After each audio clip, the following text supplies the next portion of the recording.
plusieurs façons. De son vivant, le titulaire du patrimoine peut, par un mécanisme de donation, gratifier les personnes qu'il entend gratifier, membres de la famille, proches, amis, fondations, associations. Le défunt futur peut, de son vivant, aménager son régime matrimonial pour permettre aux survivants d'avoir une portion plus grande que celle à laquelle il pouvait s'attendre au début, confère ce que je vous disais à l'instant sur la communauté universelle. Mais mon propos va se consacrer spécialement à la question testamentaire, qui est l'acte fort permettant d'anticiper sa succession. Il s'agit ici de déterminer qui seront les héritiers et l'ordre entre eux et le pourcentage dans le bénéfice du patrimoine.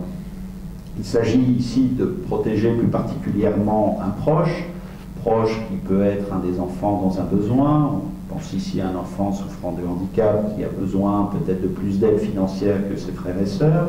Il s'agit aussi d'aider des fondations ou autres associations dans une idée philanthropique.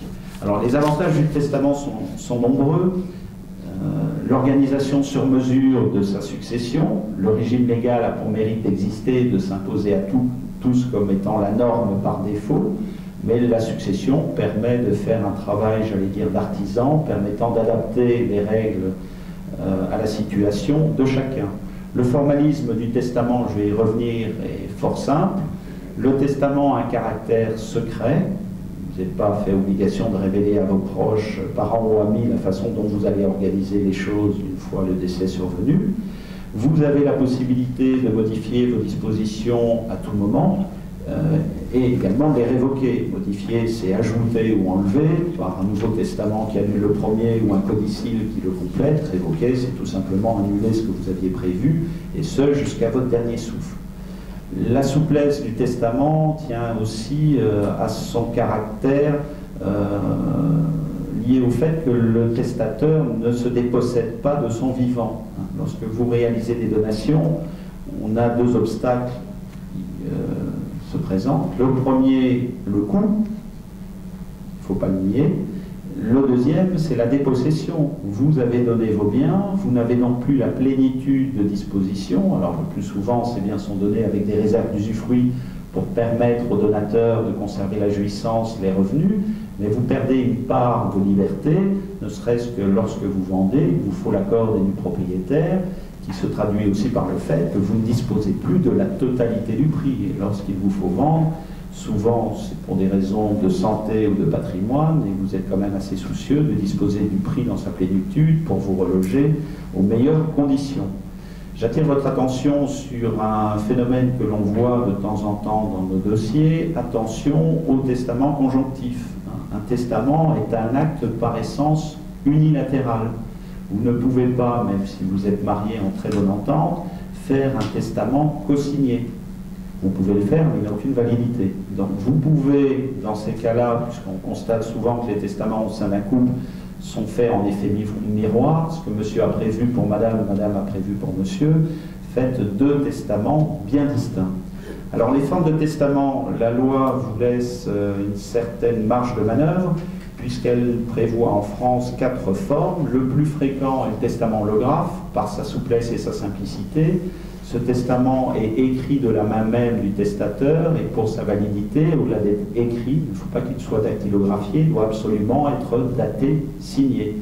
Il a le mérite de la souplesse, puisqu'il peut être fait en tout lieu, à tout moment, accompagné ou pas d'un conseil juridique. Vous pouvez le conserver chez vous, au risque de le voir détruit par incendie, inondation, au risque de ne pas le retrouver pour vos héritiers dans le fatras de papier qu'on accumule au fil du temps, au risque qu'une main malveillante, découvrant ce testament venant le privé, n'ait aucun scrupule à le détruire. Donc il est de bon conseil quand même, si ce n'est de le conserver dans un coffre, si vous avez coffre chez vous ou en agence bancaire, de le confier à un notaire qui lui a un coffre également, qui par ailleurs ne vous le facture pas en frais de location et qui fera inscrire ce testament sur un fichier qui permettra à vos héritiers, quels qu'ils soient et quelle que soit la date de décès, de le retrouver.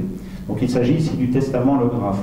La deuxième forme de testament, un peu moins fréquente mais quand même récurrente dans nos dossiers, est le testament authentique. Je vous en ai dit un mot tout à l'heure, puisque c'est la seule forme permise aujourd'hui par la loi. pour priver son conjoint du droit viager au logement.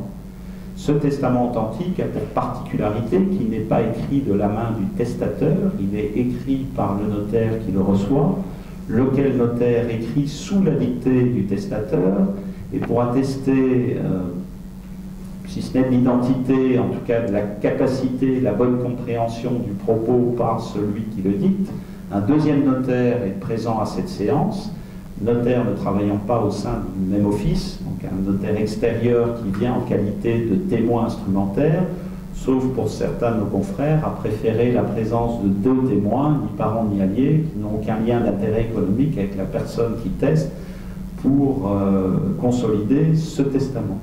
Alors, ce testament peut être obligatoire dans son format, lorsque par l'effet de l'altération, non pas de vos facultés intellectuelles mais physiques, vous perdez la capacité d'écrire. Il est difficile d'écrire un testament holographe. On a quelques clients qui ont encore, au-delà de la perte physique, un analphabétisme qui nous rend ce dispositif obligatoire. Vous avez aussi un caractère conseillé pour cette forme de testament. Lorsque le testateur craint que ces dispositions soient contestées, le fait qu'elles aient été faites dans un testament authentique rend les procédures pour vice de forme et pour attaque au titre de l'insanité d'esprit plus compliquées pour la partie plaignante qu'un testament holographe découvert au domicile du défunt. Enfin, vous avez un caractère utile à cette forme de testament, dans la mesure où certains héritiers désignés par testament ne peuvent pas appréhender du jour de la succession les biens. Ils doivent, lorsque le testament est holographe, d'abord se faire consolider dans ce statut de légataire.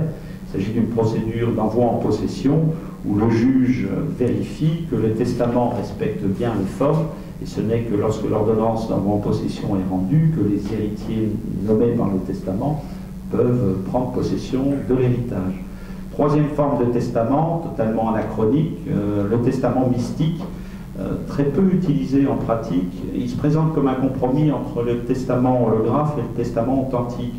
Il permet effectivement de garder ces dernières volontés secrètes en s'assurant de certaines garanties notariales. Le testament est rédigé à la main ou à la machine et signé par son auteur. L'acte est présenté, c'est son caractère secret, sous pli cacheté et scellé et remis au notaire.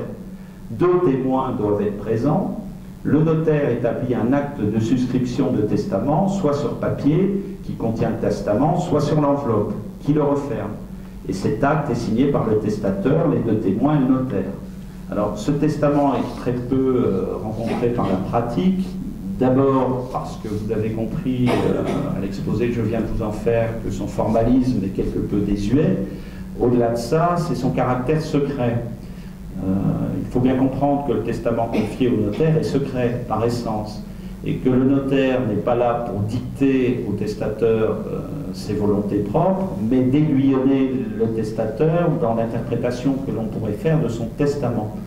Souvent, lorsque le testament est holographe, nous constatons en pratique que nous sommes très bavards et que nous justifions tout, nous expliquons tout, ce qui donne autant d'arguments aux parties lésées en leur opinion de ce testament pour trouver autant d'arguments pour l'attaquer. Donc un testament est un acte assez sec, qui n'explique pas, qui décide. Et les formes juridiques et le verbiage utilisé permet d'éviter autant que faire se peut les prises d'héritiers lésés protestataires. Si le testament est secret dans son contenu, évidemment le notaire ne peut pas aider le testateur à le rédiger et nous pouvons découvrir des testaments qui sont difficiles d'interprétation. Enfin, dernier format de testament connu, le testament international. Il est créé par une convention dite de Washington qui remonte quand même à 40 ans, 26 octobre 1973. C'est un modèle de testament que le législateur international a souhaité vouloir reconnu pour permettre d'éviter qu'un testament remplissant les formes légales du pays où il a été adopté ne puisse pas être exécuté dans des pays voisins. Donc son format est plus généraliste, puisque c'est le testateur qui l'écrit, il peut le faire écrire ou dactylographier, et il expose ses volontés. Il peut le faire en n'importe quelle langue, et ceci en présence de témoins, d'un notaire. Il vous faut éventuellement un traducteur, et ce document ensuite est daté, signé, conservé par le notaire. Autant vous dire que ce testament se rencontre là encore peu en pratique, puisque les praticiens que sont les notaires aiment bien adopter les formes qui sont les leurs.